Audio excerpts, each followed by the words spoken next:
उस्ताद मोहतरम हजरत मुफ्ती साहब रहमतुल्लाह अलैह, हमने देखा कितने बीमार थे लेकिन कोई परेशानी नहीं थी चेहरे के ऊपर इसकी कि मुझे मरना है, बल्कि पहले से तैयारी कर रहे थे।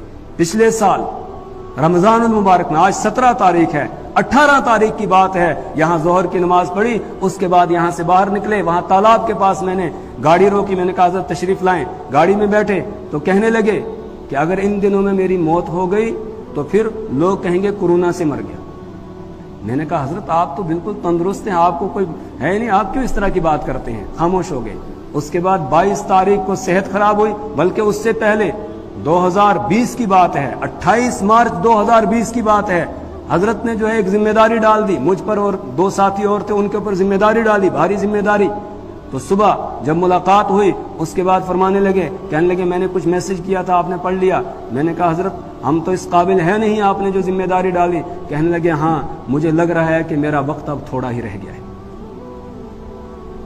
मुझे ऐसा लग रहा है मेरा वक्त अब थोड़ा ही रह गया है। ये कब की बात है? 28 मार्च 2020 की। 24 को लॉकडाउन लगा था ना, पहला लॉकडाउन शुरू हुआ था, तो 28 मार्च 2020 की ये बात है, यानी 4 दिन के बाद ये फरमाया हजरत ने। और उसके बाद बीच में एक मरतबा फरमाने लगे कि आज मैंने एक ख्वाब देखा, मुझे इशारा मिला, तैयारी कर लो।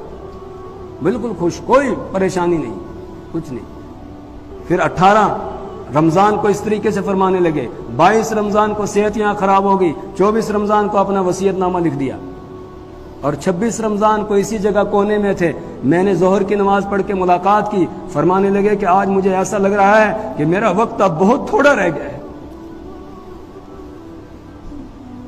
तो मैंने अपनी जिंदगी में पीछे मुड़कर देखा, किसी का कोई लेन देन तो नहीं है। तो फरमाने लगे कि अल्हम्दुलिल्लाह मेरे जिम्मे किसी का कोई हक नहीं है।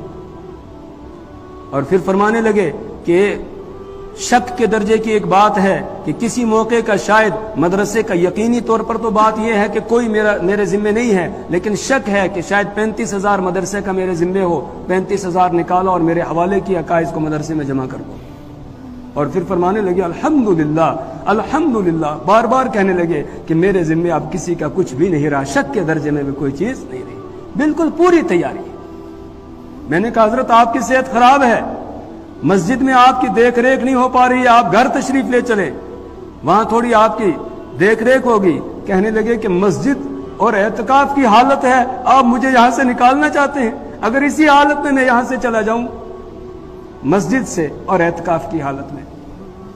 मैंने कहा नहीं हजरत, आप मगरिब के वक्त में अपना एतकाफ मौकूफ कर दें, अगर मगरिब पर आप अपना एतकाफ मौकूफ करेंगे फिर आपको उसकी कज़ा भी नहीं करनी है। कहने लगे अच्छा सोचता हूं जब आप कह रहे हो। और उसके बाद फिर मगरिब पर तशरीफ ले गए, लेकिन उसके बाद जिस दिन हॉस्पिटल ले गए 29 रमजान को, उस दिन सुबह कहने लगे बिल्कुल ऐसे हशाश बशाश जैसे आज पूरी तैयारी है। तो कहने लगे जब आदमी का आखिरी वक्त होता है फिर कुछ पागल दोस्त होते हैं, वो कहते हैं इसको हॉस्पिटल ले जाओ, मुझे हॉस्पिटल नहीं ले जाना, मुझे यहीं रहने देना, घर पर ही। लेकिन क्या करें, शाम के वक्त में फिर हॉस्पिटल ले जाना पड़ा, मजबूरी बन गई, हॉस्पिटल में ले गए। हॉस्पिटल में भी इतनी इंजेक्शन इधर से उधर से ये वो, लेकिन कभी चेहरे से महसूस नहीं होने देते थे मुझे कोई तकलीफ है, बल्कि चेहरे पर चेहरा हमेशा चमक रहा है, हशाश बशाश, खुश है और बिल्कुल होशो हवास के साथ, कोई उसमें नहीं है। जो आता था उसको आखिरत की नसीहत करते थे, आखिरत के बारे में कहते थे, आखिरत की, दुनिया का कोई मसला नहीं। कोई आया पूछा रमजान कैसा गुजारा, किस तरीके से क्या क्या किया रमजान में? उसने बताया हजरत मैं रमजान में आपने जैसा फरमाया था ऐसे तफसीर करना ऐसे। मैंने कहा अल्हम्दुलिल्लाह, अल्लाह तेरा शुक्र है, हाथ उठा लेते थे फौरन, दुआ करते अल्लाह तेरा शुक्र है इन बातों पर। एक दिन तकलीफ काफी थी, चेहरे से नहीं महसूस होने दे रहे थे, लेकिन कहने लगे मौत से बिल्कुल नहीं डरता हूं, लेकिन ईमान पर मरना चाहता हूं, ईमान पर मरना चाहता हूं, ऐसे फरमाने लगे।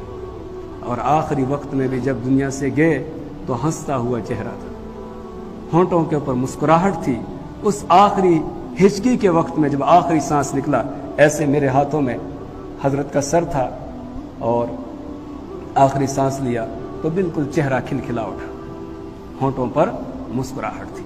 तो जिसने तैयारी की होती है वो मौत से डरता نہیں ہے، وہ موت سے گھبراتا نہیں ہے، وہ تیار رہتا ہے آگے جانے کے لیے، اور جس نے تیاری نہیں کی ہوتی ہے وہ پھر کبھی موت کی تمنا نہیں کر سکتا ہے۔